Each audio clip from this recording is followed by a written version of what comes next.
Shri Radhe everyone, स्वागत है आपका एस्ट्रोलॉजी विद निवेदिता में। तो अगर आपने सपने में गंगा जी देखी है तो गंगा जी देखना आपके लिए शुभ अशुभ इसके क्या संकेत है, आइए मैं आपको बताती हूँ डिटेल से। तो जैसा कि स्वप्न शास्त्र के अनुसार हम जानते हैं कि गंगा जी का सपना देखना हमारे लिए एक शुभ संकेत माना जाता है। गंगा को हम पूजनीय मानते हैं, हमारी देवी मानते हैं, तो गंगा जी का सपना हमारे लिए एक बहुत ही अच्छा शुभ संकेत है।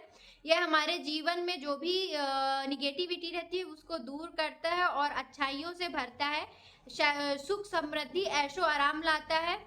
तो अगर आपने गंगा जी में खुद को गंगा जी पार करते हुए देखा है तो इसका मतलब यह है कि आप अपनी जीवन की कठिनाइयों से बाहर निकल रहे हैं, जो भी कठिनाइयां हैं उन्हें पार कर रहे हैं और अपने जीवन में आगे बढ़ रहे हैं। और यही अगर आपने खुद को गंगा जी में तैरते हुए देखा है तो इसका मतलब यह है कि आपके जीवन में जो भी निगेटिविटी है, बुराई है, आप उनसे उनसे लड़ रहे हैं और बाहर निकल रहे हैं, उनसे उभर रहे हैं।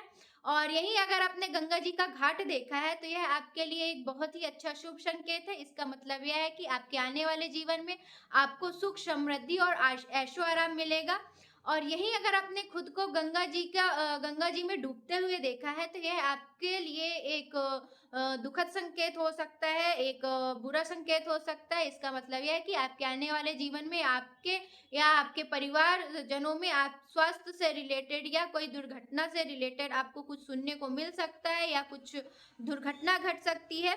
और अगर यही आपने गंदा और मैला पानी देखा है तो इसका मतलब यह है कि आपके आने वाले जीवन में आपको कुछ परेशानियों का सामना कर सकता है, या आपका शत्रु आपके पीछे लगा हुआ है, आपको चोट पहुंचाने की कोशिश कर रहा है। और अगर आपने यही साफ, शांत और स्वच्छ पानी देखा है तो इसका मतलब यह है कि आप आध्यात्मिकता की ओर